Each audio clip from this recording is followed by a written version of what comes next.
আসসালামু আলাইকুম ওয়া রাহমাতুল্লাহি ওয়া বারাকাতুহু। ইন্নাল হামদুলিল্লাহ ওয়াসসালাতু ওয়াসসালামু আলা রাসূলিল্লাহ। সম্মানিত দর্শক, আমরা আজকে আবু হুরায়রা রাদিয়াল্লাহু তাআলা আনহু থেকে বর্ণিত একটি হাদিস পড়ব। তা হলো গুফিরাত খাতায়াহু ওয়া ইন কানা মিসলা জাবাদিল বাহরি। কিভাবে সমুদ্রের পরিমাণ গুনাহগুলোকে মাফ করে দেওয়া হয়। আল্লাহ রাসূল সাল্লাল্লাহু আলাইহি সাল্লাম আমাদের রহমাতুল লিল আলামিন, তিনি জগতের রহমত স্বরূপ।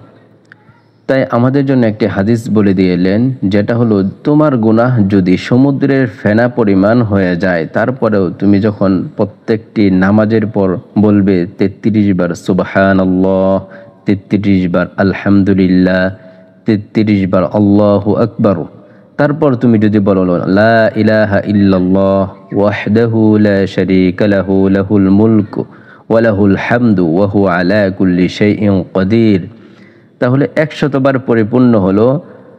আবু হুরায়রা রাদিয়াল্লাহু তাআলা আনহু বলেন যে গুফিরাত খাতায়াহু ওয়া ইন কানাত মিথলু জাবাদিল বাহর, যে যদি তোমার গুনাহটা সমুদ্রের ফেনা পরিমাণও হয়ে যায়, তারপরেও আল্লাহ তাআলা তোমার গুনাহগুলোকে মাফ করে দিবে।